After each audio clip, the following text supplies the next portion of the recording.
Кристијан Вулф беше германски председател 2 години, од 2010 до 2012, кога беше принуден да поднесе оставка, откако медиумите го обвинија за фаворизирање и неетичко однесување.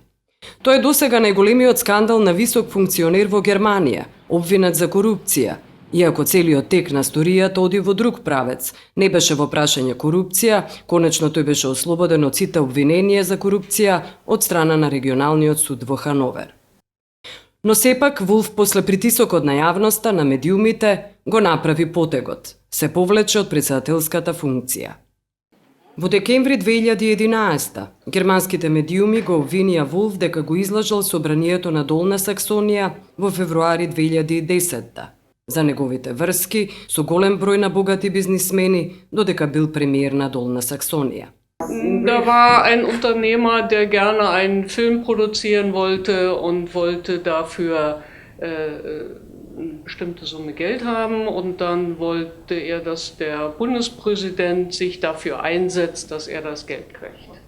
Er wurde dann eingeladen, auch zu einer Reise und zu anderen Veranstaltungen, wo der Präsident dann nicht bezahlte, sondern der Unternehmer bezahlte. Aber die Summen sind nicht hoch. Ich glaube, dass das Entscheidende war sein Verhalten, dass er das nicht von vornherein zugegeben hat, was dort gelaufen ist, sondern es immer unter den Teppich kehren wollte. Wenn er von Anfang an gesagt hätte, so ist es gelaufen und der hat mich eingeladen und wie das Geld dann auch geflossen ist, dann wäre ihm mit Sicherheit nichts passiert. Aber er hat immer nur etwas zugegeben, nachdem die Presse es herausgefunden hat. Und das Vertrauen in einen Präsidenten, der seine Umwelt so schlecht einschätzen kann, das war im Prinzip nicht mehr da.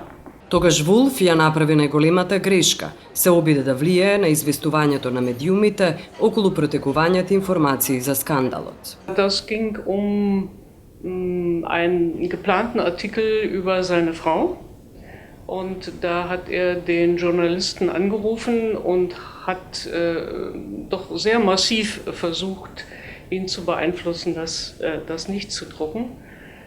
Man muss dazu sagen, dass diese Zeitung am Anfang ihn sehr gefördert hat, auch mit Home Stories gebracht hat, und Wulf dann der Meinung war, die Zeitung stünde auf seiner Seite. Und dann war er so aufgebracht, dass die etwas Negatives schreiben wollten. Und das Problem ist, er hat ihn ja nicht nur angerufen, sondern er hat das auf dem Anrufbeantworter hinterlassen. Das heißt, man hatte hinterher das aufgezeichnete Telefongespräch. Улогата на медиумите во Германија е многу значајна. Тие се важен политички актер и коректив на сите останати политички актери и субјекти во државата. Евентуалните злоупотреби на власта на моќниците секојдневно се под лупа. Се обидуваат да одржуваат својата улога и мисија, чувари на јавниот интерес, на јавното добро. Ich sehe keine Fälle, wo die Journalisten, wo die Politiker versuchen, direkten Druck auf die Presse auszuüben, weil die Gefahr, dass das dann veröffentlicht ist oder veröffentlicht wird und die Reaktion ja dann noch viel heftiger ist, die ist einfach zu groß. Петер Бергер е една од највлијателните медиумски фигури во Германија.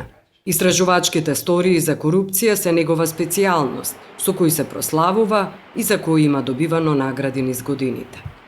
Една од најважните стории на Бергер е коруптивната истрага за Клаус Хојде, кандидат на Социјалдемократската партија за градоначалник на Келн во 1999 година.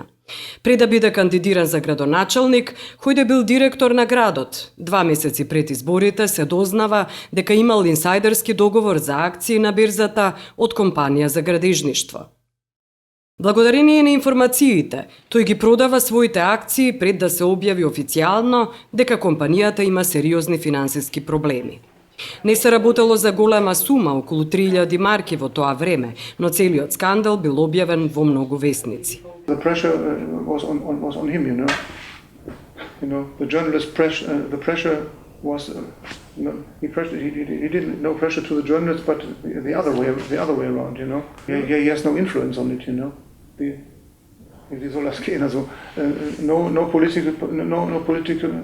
no mayor or no manager in the city can put pressure on the journalist.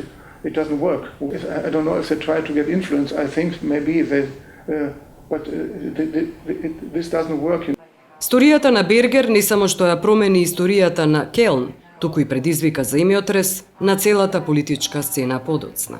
So we had a big change in 1999. The candidate of the Christian Democratic Party, he was totally unknown, you know, Harry Bloom, and he became mayor, and he died 1 year after the election because of a heart attack, you know, and so these are consequences. You couldn't,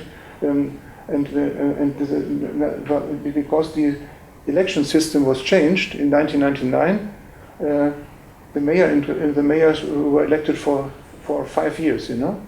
And the system, if the elected mayor dies in the period, in his election period, there's a new election for the rest of the period and the next. You know, so we had a new election 1 year later, and the mayor, the new mayor, then was the mayor for 9 years in Cologne. You know, this is like a little dictator. You know, 9 years, one mayor. You know? And his name was the follower of Harry Bloom was Fritz Schrammer, and he was totally unknown even of the Christian Democratic Party, because the new candidate of the Social Democratic Party in the year 2000, no one wanted to elect a Social Democratic candidate because of the scandal in 1 year before. You know, this was a woman. Her name was Anke Brunn, and she had no chance. You know,